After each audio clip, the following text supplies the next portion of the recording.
পারে আমার মতন একটা এতিম মেয়ের সাথে তুমি যেটা করছো, তুমি হয়তো এই দুনিয়াতে জানি না কি পাও, কিন্তু ওই দুনিয়াতে আমি তোমাকে কখনোই তোমাকে মাফ করবো না, মৃত্যুর আগ পর্যন্ত আমি তোমাকে অভিশাপ দিয়ে যাবো। তারপরও ভাই আমি মানে কি বলবো, সবকিছু মিলেও তারপর আমি তার কাছে সম্পর্ক রাখার জন্য আমি সেই কথাও রাজি হয়ে গেছি। আমি কি আচ্ছা ঠিক আছে তুমি আমার একটু সময় দাও।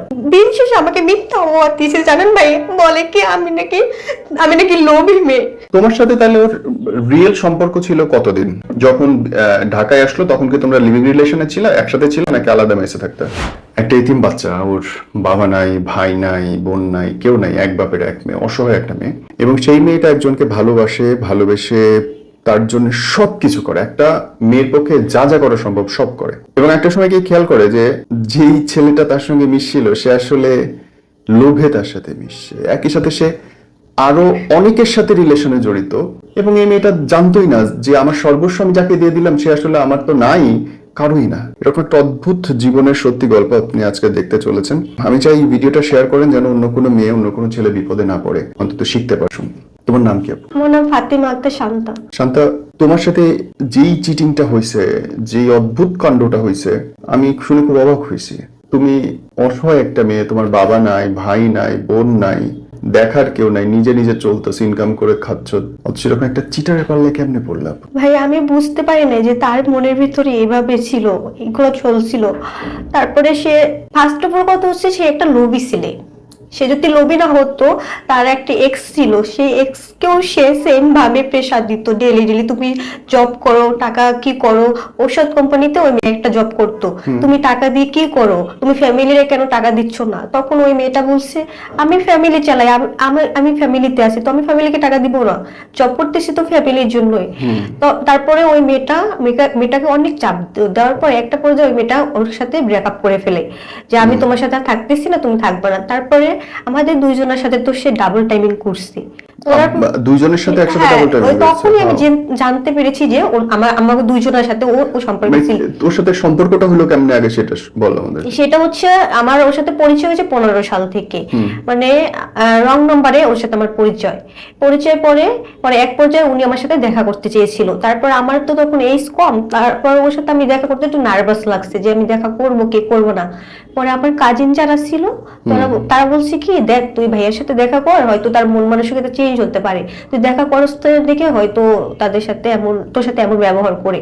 পরে একটা পর্যায়ে আমি দেখা করছি। আমার কথা হচ্ছে তার যদি গার্লফ্রেন্ড থাকে তাহলে সে কেন আমার সাথে দেখা করবে? আপনি আমার সাথে, তুমি একজনের সাথে রিলেশনশিপে ছিলা, তুমি কেন আমার সাথে দেখা করবা, তাই না? আর তুমি আমার সাথে কেন মিশবা? তো এখানে তো থার্ড পারসন আমি না, আমাকে তুমি থার্ড পারসন হিসেবে ওখানে মিশো। তারপরে গেছে, তারপরে ওই গার্লফ্রেন্ডের সাথে অনেকদিন সম্পর্ক ছিল, তারপরে গার্লফ্রেন্ডকে অনেক প্রেশার দিত, তারপরে একটা পর্যায়ে এসে ওই আপুটা তার সাথে সম্পর্ক শেষ করে ফেলেছে। তারপর আমি ওই ব্যাপারটা জানছি যে ওনার একটা এক্স ছিল। পরে উনি আমাকে বলতেছে কি আমি তোমার সাথে অনেক অন্যায় করে ফেলেছি, যা করার করছি, আমি ভুল করছি, আমাকে তুমি ক্ষমা করে দাও। অপরাধী যদি অন্যায় করে তারপর কি তাকে ক্ষমা করে দেওয়া যায় না? তারপর অনেক রিকোয়েস্ট করছে, অনেক কান্নাকাটি করছি। তারপর আমি যে বাসায় থাকতাম ওই বাসার নিচে এসে উনি বইসা থাকতো, মানে আমার সাথে দেখা করার জন্য। তারপরে একটা পর্যায়ে আমি ওনাকে বলছি একটা মানুষ সেই সিলেট থেকে 4টা বাজে এসে 10টা বাজে আমার সাথে দেখা করছে। সিলেট থেকে 4টা বাজে আসে আমার বাসার নিচে বসে থাকছে। তারপরে আমি 10টা বাজে আমার রুম থেকে বের হয়েছি।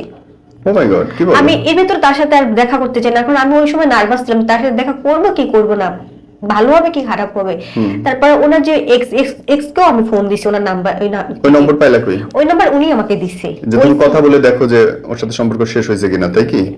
না আমি আবার কেন বলছি, আমি বলছি আপু যা আর হইছে ওনাকে ক্ষমা করে দেন, আপনারা আবার দুইজনে মিলে যান। আচ্ছা ওই মহিলাই দিছে তোমারে? না নাম্বারটা দিছে ওই ছেলেটা আমাকে। ও বুঝলাম না কাহিনী আমি। মানে হচ্ছে যে ওর যে এক্স এর ফোন নাম্বারটা ওই ছেলেটাই আমাকে দিছে। ওকে, যে তুমি মানে ওনাকে কথা বলে, মানে আমি ওনাদের দুজনকে মিল করার জন্য অনেক চেষ্টা করছি আমার তরফ থেকে, আপনারা মিলে যান। কারণ আপনার ফার্স্ট কারণ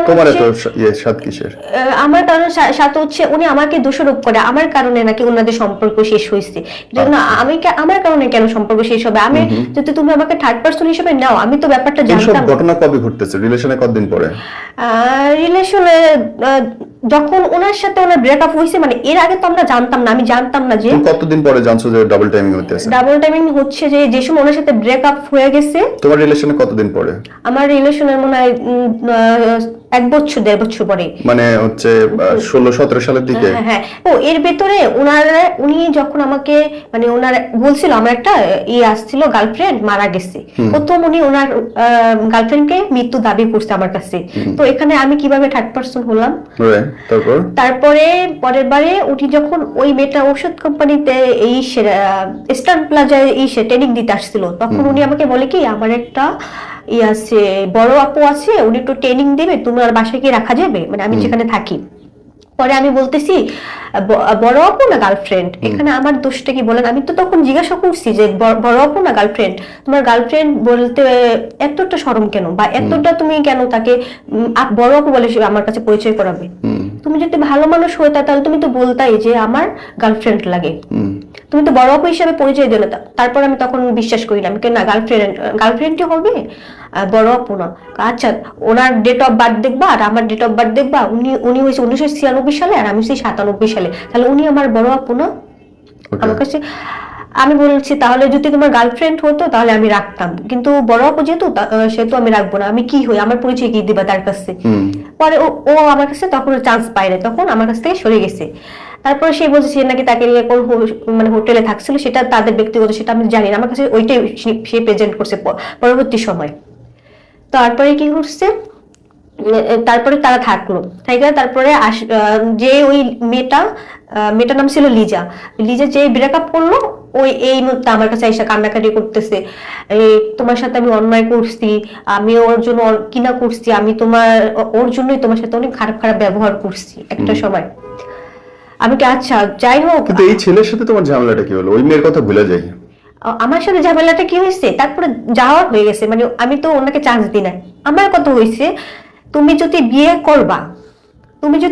করবা তাহলে তোমার এক্স এর সাথে তোমার যখন ব্রেকআপ হয়ে গেছে বা তোমার লন্ডন যাওয়ার ওই রকমের চিন্তা ভাবনা ছিল মনের ভিতরে, তাহলে তুমি তখনই তোমার ব্রেকআপ হওয়ার সাথে সাথে তুমি বিয়ে করে ফেলতা, তুমি লন্ডনে যাওয়ার জন্য বিয়ে করে ফেলতা, তোমার ফ্যামিলি পছন্দ, ছেলে লন্ডন যেতে চায়, ওকে, তাহলে তুমি তখনই বিয়ে করে ফেলতা। তাহলে আমার তো মাঝখানে কোনো টানা হিস্ট্রির কোনো দরকার ছিল না। তোমাকে টানা হিস্ট্রি কই করলো আবার? আমার করলো ওই যে আমি বলছি, মানে ওই যে লিজার সাথে ব্রেকআপ হয়ে গেল, তারপর উনি আমার সাথে সম্পর্কে আসছে। ওকে, আমার কাছে সম্পর্কে কত সালে? এই তো 23 সালে, 23 থেকে মানে 22 এর লাস্টে দিয়া ধরেন নভেম্বর বা ডিসেম্বর থেকে ওর সাথে আমার মানে সম্পর্ক শুরু। পরে তখন থেকে রেগুলার দেখা সাক্ষাৎ। উনি এমনকি ধরেন 5 বারও ঢাকায় আসছে 1 মাসের ভিতরে। তারপরে দেখা হইতো কোথায়, থাকতা কই? দেখা হইতো মানে আসতো আমার বাসার ওইদিকে গুলিস্তানে, প্রথমে হয়েছিল মহাখালীতে, ওনার ভাইয়ে ফেব্রুয়ারি মাসে 5 তারিখ আসছিল সৌদি আরব থেকে, তখন ওনার সাথে এয়ারপোর্টে আমার দেখা হয়েছে। তারপর উনি আমার বাসার নিচে আসতো, এর ভেতরে উনি আবার ঢাকা থাকতে চাইছে, মানে উনি ডিপ্রেশনে আছে পুরো, কি করবে না করবে।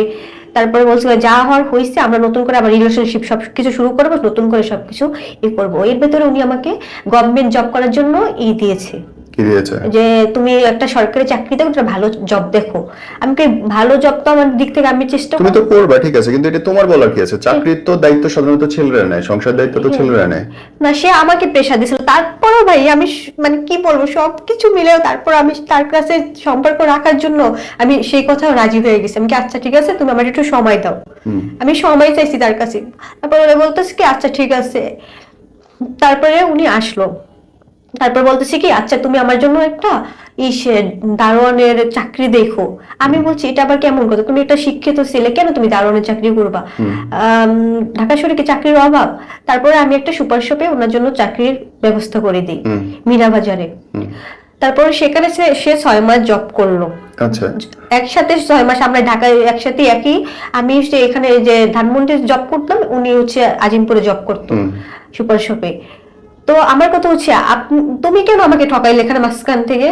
এই যে ঢাকা থাকলো তখন কি একসাথে থাকতো দুজন? হ্যাঁ, না একসাথে থাকতে বলতে উনি মেসে থাকতো, আমি মেসে থাকতাম। আমি জানেন 6টা মাস ওনাকে নিজ হাতে রান্না করে খাওয়াইছি, নিজ হাতে আমি রান্না করে ওর জন্য খাবার ওর শপে পর্যন্ত নিয়ে গেছি। শপের অনেকে সাক্ষী যে আমি শপে ওনার জন্য নিয়ে গেছি রান্না করে। তারপর ওরা কাপড় চোপড় যাই আমার কাছে দিত, আমি আমার ভিতরে ওরকম ছিল না, ঘৃণা ছিল না যে কেন আমি অন্য একজনের কাপড় চোপড় ধুয়ে দেবো। মানে কাপড় চোপড় থেকে শুরু করে ওনার যত সেবা যত্ন আমি সব নিজে হাতে করছি, এমনকি আমার ফ্যামিলিও করছি। আমার আম্মু আমার বাড়িতে গিয়ে উনি থেকে আসছে 5 দিনের মতন। ঈদের সময় আপনার বাড়িতে মানে গ্রামের বাড়িতে আমার গ্রামের বাড়ি পর্যন্ত গিয়ে থেকে আসছে। আমার ফ্যামিলি সবাই জানে তার ব্যাপারে। পরিচয় নিয়ে গেলেন? আমার ফ্যামিলি আমি বলছি যে পছন্দ করে, ও পছন্দ করে আমারে, আমিও মানে সবকিছু ঠিক, আমার ফ্যামিলি অবধি জানে। কিন্তু তখন তো আপনার বিয়ে হয়নি, তখন একটা ছেলের গ্রামে বিয়ে নিয়ে বলতেছি কি যে আমি তোমাদের বাড়িতে বরিশাল একটু দেখবো, আমার ঘোরার ইচ্ছা, আমি দেখে আসবো। তারপর আমার আম্মু আবার আমার আন্টি আছে, আন্টি এরা বলছে যে আমার ননদের ছেলে লাগে। তারপরে সে এখন দাবি করতেছে আমি নাকি ব্ল্যাকমেল করতে চাইছি তাকে। আমার যদি ব্ল্যাকমেল করে তাকে নাকি আমি বিয়ে করতে চাইছি। আমার যদি ব্ল্যাকমেল করার ইচ্ছাই থাকতো তাহলে উনি আমার বাড়িতে গিয়ে থেকে আসলো। দেন হইছে উনি ঢাকায় থাকতো। আমার লজে উনি ব্ল্যাকমেল করতে, ওনার কথা পড়ে। আমার কথা হচ্ছে ভাই তুমি একটা অবিবাহিত মেয়ে, তোমার একটা ইজ্জতের ব্যাপার আছে। তুমি একটা ছেলেরে হুট করে গ্রামে নিয়ে গেলে যে তোমার বিবাহিত কেউ না, তোমার আত্মীয় স্বজন কেউ না, এটা তুমি কেমনে করো? আমি এতটা প্রশ্রয় দেওয়ার ইয়ে কি? ভাইয়া ওইটাই হয়তো আমার ভুল ছিল যে তাকে আমি আমার বাড়ি পর্যন্ত নিলাম, আমার বাড়ির সবার সাথে পরিচয় করে দিলাম। ওতে আমার মেইন রিজন হচ্ছে আমি ভাবছি কি তখন ও যদি সত্যি আমাকে লাভ করে তাহলে ও বাড়িতে যেতে আমার সাথে ই করবে না, থাক যাক, যেহেতু ও নিজ থেকে বলতেছে যাবে। যদি দেখতে চায় মুরব্বীরা বা নিজে গিয়ে একসময় দিনে দেখে চলে আসে। সবাই তো ছেলে মেয়ে দেখতে গিয়ে তাই করে, গ্রামের বাড়ি দেখতে গেলে গ্রামের বাড়ি দেখে চলে আসে। 5 দিন কেমনে থাকলো তোমার বাসায়? 5 দিন ও গেছে, পরে বলতেছে কি পরে আমার ফ্যামিলির যারা আছে, আমার নানু, তারপর আমার মা, তারপর আমার খালারা বলতেছে কি এ করছে, ও গেছে এখন মানে সব ঘুরে ফিরে দেখবে।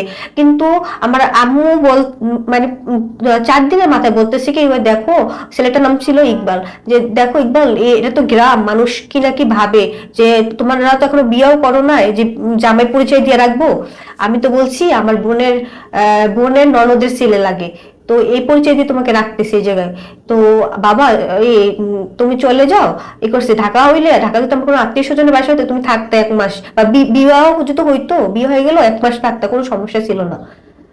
পরে ও বলছে আচ্ছা ঠিক আছে আন্টি আমি চলে যাবো। আবার আপনি ঢাকাতেও তার জন্য রান্না করতেছেন, তার বাসায় গিয়ে জামা কাপড় কাচতেছেন। আমি তার প্রতি এত দয়া দেখাইলাম, তার ওই খারাপ সময়টা আমি তাকে সাপোর্ট করছি জানেন, যখন তার ওই এক্সেসে তার ব্রেকআপ হয়েছে আমি তার খারাপ সময়টা এইটাকে আপনি দয়া দেখানো বা ভালো মনে করতেছেন? যে ধরেন মানুষের প্রেম থাকবে, তাদের সাথে মেলামেশা হবেই, কিন্তু আপনি গিয়ে তার বাসায় কাজের বেটির মতো রান্না করতেছেন। সেটা করে তো আজকে আমার দিন শেষে আমাকে মিথ্যা অপবাদ দিয়েছে জানেন ভাই।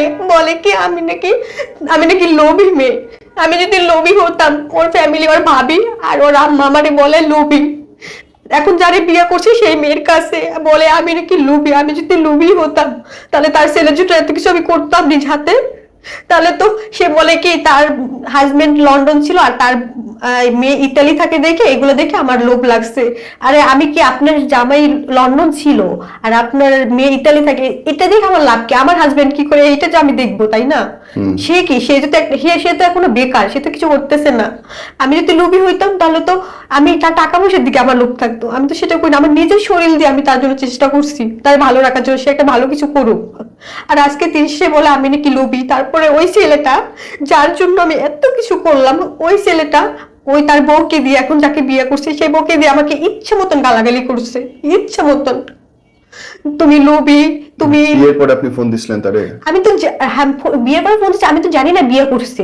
আপনি বলেও নাই কি করছে মানে আমি কবে জানছি, এই যে রোজার ঈদে না, রোজার ঈদে আমি কি করতেছি মানে ওই এর আগে ইলেকশনে আমি ওই ফোন যখনই দিতাম ভাইয়া ও বলতো কি আমি একটা জব করতেছি। আপনি কি জব করো? তুমি তো মিনা বাজারে থাকা অবস্থায় আমার সাথে এত ব্যস্ততা দেখাইতে না, তুমি আমার ফোন দিতে বারবার, কই আছো, কি করতেছো, তারপর তুমি আমার আগায় নিয়ে আসতা, তারপরে তুমি এখন মানে আমার সাথে এত ব্যস্ততা দেখাইতেছো কেন?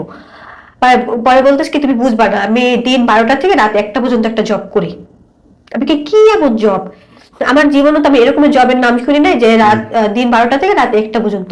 তারপরে বলতেছি কি তুমি বুঝবা না। তারপরে যে ইলেকশন হইলো না, ইলেকশনের সময় আমি সেই নীল খেতে যে অন্ধকার রাস্তা থেকে বাস পাওয়া যাইতেছিল না, আমি হেঁটে হেঁটে বাসায় গেছি। হেঁটে হেঁটে বাসায় যাওয়ার পরে আমি বলতেছি কি আমার না তখনই কেমন একটা সন্দেহ লাগছে যে কিছু আমার কাছ থেকে একটা লুকাইতেছে। পরে গেছি, পরে যাওয়ার পরে ঈদের সময় মানে ধরেন পরশু দিন ঈদ, আজকে আমি টিকটকে ঢুকছি, দেখি কি ও না, ওর ফেসবুকে ঢুকছে, ওর একটা ছবিতে একটা মেয়ে লাভ রিয়েক্ট দিচ্ছে। তারপর আমি বলি মেয়েটা কে, তারপরে ওই মেয়ের আইডি আসছে, তারপর ম্যারিড ওর নাম লেখা। মানে লাভ রিয়াক্ট দেখে আপনি গোয়েন্দাগিরি শুরু করলেন? হ্যাঁ আমার তখন একটু কেমন যেন লাগছে যে এই মেয়েটা ওর ছবিতে লাভ রিয়েক্ট দিছে। তারপরে আমি ঢুকলাম আইডিতে ঢুকার পরে পরে দেখতেছি কি যে এই করছে আপনার বয়ফ্রেন্ডের সাথে ম্যারিড ওর নাম লেখা। আমি মনে আসমান জমিনে মানে ভাইগা পড়ছি, মানে তখন আমার কাছে স্বীকার করে নাই যে ও বিয়ে করছে। তারপর আমি জিজ্ঞাসা করতেছি কি ইকবাল এইভাবে তুমি কি তুমি আমার কাছে সত্যি কথাটা বলবে, তুমি কি কি করছো? তারপর ওর কলিগ যারা আছে কলিগদের গালাগালি করতেছে যে তারা আমার কাছে বলছে, মানে আমি যে এখন আজিমপুরে থাকি বাসায়, ওইখান থেকে ওই যে মীরাবাজার সব কাছে, তো আমি ওই শপে গেছি, ওই শপের কোন কলিগ আমার কাছে এই কথা বলছে। আচ্ছা, ওরা কে বলছে, মানে ওনাদের নাম নিয়ে বলতেছে, কেউ অমুকে বলছে আমি আসলে সবাই জবাই করে ফেলাবো। ভাই তুমি কথা হাইট করতেছো আর তুমি তাদের গালাগালি করতেছো। পরে গেছে, পরে আমি কথাটা মানে বেশি করি নাই। তারপর তুমি যখন জিজ্ঞেস করলে বোন বিয়ের কথা, তখন স্বীকার করে নাই? তখন স্বীকার করে নাই, তখন কি বলে যে তখন তার কলিগদের গালাগালি করতেছে। কিন্তু টিকটক দেখতেছি এই মেয়েটাকে, তখন জিজ্ঞেস করলে কি বলছে? তখন শুনেন তখন কি করছে, তারপর ওইটা গেল, ওইটা তো আমি প্রুট করতে পারলাম। উত্তর কি দিছে ও? তারপর ওইটা মানে টিকটক ভিডিও করছে, তারপর আমি একটা টেক্সট করলাম কি যে না এই মেয়েটা কে, তার উত্তর কি দিছে সেটা কও। সেটার উত্তর দিছে সে সে সে এসএমএস করে নাই, ওই মেয়েকে দিয়ে আমাকে এসএমএস করাইছে। আরে তুমি না ফোন করলা? হ্যাঁ, টিকটক দেখা যে ওই মেয়েটার সাথে ওই মেয়ে ওর তোমার জামাই টিকটক ওই ভিডিও যে করছে, ভিডিওর মেয়েটা কে এটা জিজ্ঞেস করো নাই? হ্যাঁ অবশ্যই। ও কি অ্যানসার দিছে তখন, যে কি হয়? ও অ্যানসার দিছে আসলে এটা আমার বউ। হ্যাঁ আসলে এটা আমার বউ, আসলে এটা আমার বউ। হ্যাঁ এই তখন দিল, তখন দিছে, তখন সেও দেয় না, সে ওই মেয়েকে বলতে বলছে, ওই মেয়ে তখন আমাকে এসএমএস করছে। ওকে, মানে সেও দেয় নাই, সে ওই মেয়েকে বলছে। এটা কবেকার ঘটনা? এটা হচ্ছে ধরেন কালকে ঈদ, এই গত কোরবানি ঈদে না রোজার ঈদে? রোজার ঈদে, ধরেন পরশুদিন ঈদ, আজকে এই ঘটনা। ওকে, তারপর থেকে এই যে রোজার ঈদ থেকে তুমি জানলা যে ওর সাথে ও তো বিয়ে করে ফেলাইছে, তারপরে কি ওর সাথে দেখা হইছে? তারপরে হয় নাই, তারপরে কি করছে, ও ফোন দেয় না, ও ফোন দেয় না, ও ফোন দেয় বলে আমি ব্লক করে রাখছি ওরে সব জায়গা থেকে। মানে তারপরে তো আর কিছু করে নাই তোমার সাথে? না, তারপরে আমার সাথে করে না, আমি এখন কেন করবো, সে এখন ম্যারিড। কিন্তু আমার কথা হচ্ছে তুমি যেহেতু লন্ডন যাওয়ার আশা এগুলো করছো বা করতা, তাহলে তোমার সাথে তোমার এক্স এর যখন বিয়ে মানে ব্রেকআপ হয়ে গেছে তখনই তুমি করতা, তাহলে আমার তো এই মাঝখানে টানা হিসেবে কোনো দরকার ছিল না। তোমার সাথে তাহলে ওর রিয়েল সম্পর্ক ছিল কতদিন? 6 মাস, 1 বছর, মানে একবার কাছাকাছি 1 বছর হবে। 1 বছর তোমরা একসাথেই থাকতো অলমোস্ট? হ্যাঁ হ্যাঁ। যখন ঢাকায় আসলো তখন কি তোমরা লিভিং রিলেশনে ছিল, একসাথে ছিল নাকি আলাদা মেসে থাকতে? আলাদা মেসে। তুমি কি অ্যানসার দিতে চাও যে তোমাদের কি শারীরিক সম্পর্ক হয়েছে? হ্যাঁ, একাধিকবার আর 1-2বার অ্যাক্সিডেন্টলি? একাধিকবারই ধরেন। এমনকি উনি আমাকে বললাম না বিয়ের প্রতিশোধ দিয়েছে, বাবার ফ্যামিলি, আমার আম্মা, আমরা সবাই তাকে মানে তার সাপোর্ট মানে তাকে এমন ছেলের মতন দেখছে চোখে, কেউ যদি বলতে কি লাগে আমার ছেলে লাগে। তার মানে সে তোমাকে অ্যাকচুয়ালি ইউজ করছে, ইউজ করছে, মানে সে আমাকে ইউজ করছে, সেটা আমার কষ্ট ছিল না, কিন্তু সে কেন তার বউকে দিয়ে আমাকে গালাগালি করাইলো বলেন? আন্ডারস্ট্যান্ড। তার বউকে দিয়ে আমাকে যে পরিমাণ গালাগালি করাইছে, তুমি গরিব, তারপর আমাকে বলে তোমার ফ্যামিলির কি কোনো টাইটেল আছে তোমাকে যে ইকবাল বিয়া করবে? আচ্ছা, আমার সাথে তুমি যখন রিলেশনশিপে আসছো জেনে শুনেই তো আসছিলা আমার ফ্যামিলি কি আছে না আছে, তারপরে সবকিছু জানতা তুমি। এবং ওই 6টা-7টা মাস তো কমপ্লিট আপনি খাওয়াইছেন, আপনি রাখছেন, আপনি ওর A to Z করছেন। হ্যাঁ, তুমি তখন কি জানো না আমার ব্যাপারে? আর তুমি এখন শেষ পর্যন্ত এসে বলো আমার ফ্যামিলির কোনো টাইটেল আছে, তুমি কেন আমাকে বিয়ে করবে? আপনি কেস করছেন ওর নামে? না, আমি কিছু করি না। আমার আম্মুর কাছে এইসব নিয়ে বললো, আম্মু আমার বলে মা ভাবি কাউকে হয়তো, মা কতটা সরল সোজা, ভাবি কোনো একটা জন্য করছোস, আল্লাহ তো আছে, আল্লাহ সবটাই দেখছে যে আমরা কি করছি ওর জন্য, আর ও কি আমাদের সাথে করছে। মানে আপনি এর অ্যাকচুয়ালি কোনো বিচার পান নাই? আমি এটা বিচার পাই না। আমার মতন একটা এতিম মেয়ের সাথে তুমি যেটা করছো, তুমি হয়তো এই দুনিয়াতে জানি না কি পাও, কিন্তু ওই দুনিয়াতে আমি তোমাকে কখনোই তোমাকে মাফ করবো না, মৃত্যুর আগ পর্যন্ত আমি তোমাকে অভিশাপ দিয়ে যাবো। কারণ আমার কোনো দোষ আমি এখানে দেখিনি। আমি তখনও তোমাকে বলছি যে ইকবাল তুমি বিয়ে করে ফেলো, তখন যখন তার এক্স এর সাথে তার ব্রেকআপ হয়ে গেছে তখন আমি তাকে বলছি বিয়ে করার জন্য, তুমি এক্স এর সাথে শেষ হয়ে গেছে, আমার সাথে আসার দরকার নাই, তুমি বিয়ে করো। তখন তুমি বিয়ে কেন করলা না? তুমি তখন কেন আমাকে এখানে টানাহেসরা করলা? আমি সব কথা শেষ হচ্ছে এইটা, তুমি কেন আমাকে নিলা? 6 মাসের জন্য আমার সাথে কেন আসলা তুমি? তুমি কেন ভুল করছো? তুমি ভুল কেন করবা? আর তুমি যেহেতু একটা মেয়েকে সম্মান দিতে পারবে না, তাহলে কেন তার কাছে কাছে আসলা? Sure. বোন, তোমার এই জীবনের গল্প থেকে মানুষ যদি শিখতে চায়, কি শিখতে পারে বলো তো? আমার হচ্ছে আমার সাথে যেটা হয়েছে, দুনিয়াতে আমার যে শত্রু তার সাথে যেন এটা না হয় কখনো। কারণ এখন আমি আমার ছোটবেলা থেকে এখন পর্যন্ত খুব কষ্ট করে আমি বড় হয়েছি। হয়তো ওই লোকটা জানে যে আমি কতটা কষ্ট করে বড় হয়েছি, আমি ওনার কাছে সবই বলছি। তার অ্যান্সার এটা হতে পারে না যে আমি আমার ফ্যামিলির কোনো টাইটেল নাই, আমার ফ্যামিলি আমার বাবা এইটা করছে ওইটা করছে, তো আমার বাবা কি করছে না না করছে সবটাই তো তুমি জানতা, জানি না শুনেই তো তুমি আমার রিলেশনশিপে ছিলা। আজকে দিন শেষে বলো, আমার ফ্যামিলির কি কোনো টাইটেল আছে? আমার কি টাকা পয়সা আছে যে তোমাকে বিয়ে করবে? মৌলভীবাজার থেকে ইকবাল, আমি তোমাকে একটা কথাই বলবো, তুমি আমার সাথে যেটা করছো দুনিয়াতে আর অন্য কোনো মেয়ের সাথে করো না। আর হচ্ছে আমার সাথে যে অন্যায়টা করছো, আমার শেষ নিঃশ্বাস যাওয়ার আগ পর্যন্ত আমি তোমাকে অভিশাপ দিয়ে যাব, কখনো আমি তোমাকে মাফ করবো না। তুমি যদি যাই না শুই না ভুল করছো, যেহেতু এখানে তোমাকে আমার ক্ষমা করার মতন কোনো ইয়ে নাই। আর তুমি যদি অজান্তে ভুল করতা তাহলে ঠিক আছে, আর তুমি সেম ভুল বারবার করবে, আরেকজনের লাইফ নিয়ে তুমি খেলা করবে, এটা কখনো ঠিক না। আমার একটা কথা হলো, ওই যে ওই বেটা ওর যে এখন প্রেজেন্ট ওয়াইফ, আমার কথা হয়েছে ভাইয়া আমি একটা মেয়ে, ও একটা মেয়ে, তো ও ও যে আমাকে মানে খুব বাজে বাজে ভাবে কথাগুলো বলছে। ও কতবার তোমাকে ফোন দিয়েছে ওর বউ? ওর বউ 3বারের মতন ফোন দিছে। মানে ও একাই, তুমি না দেয়াতেই? মানে তুমি কল দিছো নাকি ও একাই কল দিছে? ও একাই দিছে। মানে আমার ওই সময় তো দেওয়ার, আমি বললাম ওই টেক্সট গুলো ওই মেয়ে করছে, ও তো করে নাই। এসএমএস ও করে নাই। আমার আসল বউ। হ্যাঁ, আসল বউ যা যা লেখে ওই মেয়েই লেখছে, ও কিছুই লেখে না এসএমএস। ও আমার কথা হচ্ছে ও অন্যায় করছে, ও আমার কাছে ক্ষমা চাক যে আমি অন্যায় করছি, আমার ভুল হয়ে গেছে, তুমি আমাকে মাফ করে দাও। এই বয়সে হইতেই পারে। আমার যা হয়েছে, ও যদি আমার কাছে নিজের সামনাসামনি এসে আমাকে বলতো তাহলে আমি ক্ষমা করে দিতাম। কেন তুমি অন্য একটা থার্ড পারসন দিয়ে আমাকে গালাগালি করাবা? হ্যাঁ, তুমি আমার ফ্যামিলি তুইলে কথা বলবা, আবার আমার ফ্যামিলি কি হয়েছে না হয়েছে এগুলো কথা কেন তার কাছে বলবা? পরে সে ওই মেয়েটা আমাকে বলে কি, তোমার কি কোনো বংশের টাইটেল আছে? তোমাকে কেন ইকবাল বিয়ে করবে? আমার বংশের অনেক টাইটেল আছে, আমার বংশের টাইটেল আছে দেখেই তো আমাকে বিয়ে করছে। আমি আমার শাশুড়ি বলছে তুমি আমাদের টাকা আছে বিধাই তুমি, আমার শ্বশুরের লন্ডন ছিল আর আমার ননদে ইতালির, মানে ওর যা যা খারাপ কথা বলার স্বাদ ছিল সব তোমারে বলছে। হ্যাঁ, তারপর বলছে কি ইকবাল তুমি প্রেম করছো যাই না শুনে তার ফ্যামিলিকে প্রেম করছো, তার ফ্যামিলিকে জানাবা না? আমি কই সে তো তার ফ্যামিলি তো সবাই আমার কথা জানে, তো আমি আর কি জানাবো তাদের? আমাদের সম্পর্কের কথা তার ফ্যামিলি তো জানে, তার ফ্যামিলিতে সবাই আমাকে চিনে। এমনকি আমি তার আব্বারে, জানেন ভাইয়া, গেল বছর ঈদে লুঙ্গি তারপর হচ্ছে জুতা এগুলো গিফট করছি। উনি আমাকে বড় গলা মা করে ডাক দিত, যেহেতু আমার বাবা নাই আমি ওনাকে বাবার চোখে দেখতাম, ওই রকমের মায়া করতো। হয়তো সম্পর্কে ছাড়াও আলাদাভাবে ওনাকে আমি বাবার মতো রেসপেক্ট করতাম, কিন্তু উনিও আমার সাথে শেষ পর্যায়ে এসে একটা মিথ্যা কথা বলছে। ঢাকায় আসছে ঈদে বিয়ে শপিং করতে, আমি জিজ্ঞাসা করি কি তারপর বিয়ে শপিং করতে আসছে? ও যে কার বিয়ে শপিং? ওর বিয়ে শপিং করতে আসছে।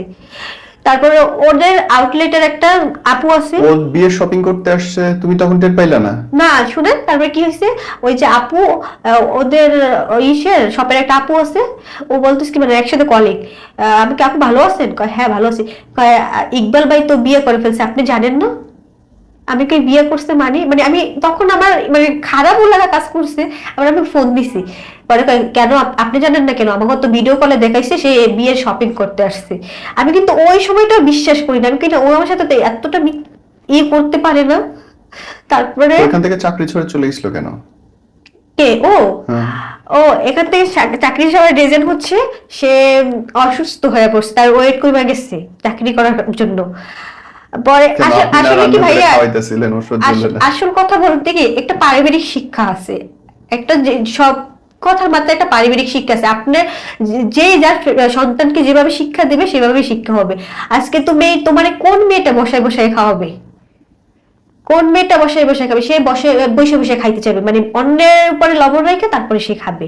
মানে সে বেকার থাকতে পছন্দ করে, সে বেকার থাকবে, তার বইয়ের টাকার ইনকাম দিয়ে সে চলবে। আরে খোদা, সে বইয়ের টাকার ইনকাম দিয়ে চলবে। সে আমাকে বলতেছে কি না চললে বুঝেন না, আমাকে বলে গভর্নমেন্ট জব করার জন্য, ওই মেয়েটাকে বলে ওষুধ কোম্পানিতে জব নিছিল, তাকে আরো প্রেশার দেয়, তুমি টাকা দিয়ে কি করো? তুমি টাকা দিয়ে কি করো? ফ্যামিলিকে কেন টাকা দিচ্ছ? ও আপনার কাছে টাকা নিছে কত? ওর জন্য আপনার খরচ হয়েছে কত টাকা? ওর জন্য প্রায় ধরেন না টাকা বলবো টাকা বেশি না, 50,000 মতন এরকমই নেই, কিন্তু টাকা অতটা বেশি না। আর সে আমার কথা হচ্ছে, সে বলতেছে সে অনেক বড় লোক ঘরের ছেলে, মানে সে মেন রিজন বলে আমি নাকি লোভী। আমি লোভী হলে তাহলে কি আমি চাকরি করতাম? তাহলে তো আমার বাড়িতে যখন গেছে তখনই তো আমি জোর করে তাকে বিয়ে করতাম, তাই না? সেটা তো আমি করি নাই। আন্ডারস্ট্যান্ড। আর তাছাড়া আমার ফ্যামিলি সবাই চেয়েছে যে ওই ছেলেটাকে মানে ওর ফ্যামিলির কাছে তোর যদি দেই, ওর ফ্যামিলিকে ধরে দেবো, কেন ওর কাছে আমি একলার কাছে বিয়ে দিব? অবশ্যই। এটা তো আমার ফ্যামিলির একটা শিক্ষা না? আমার ফ্যামিলি আমাকে কিভাবে শিক্ষা দিছে? অবশ্যই, বিয়ে তো পরিবারের সাথে, বিয়ে কখনো ব্যক্তি একার সাথে না। সেটাই তো। আর ওই মেয়েটা আমাকে, আমার সব কথা, ওর বউ আমাকে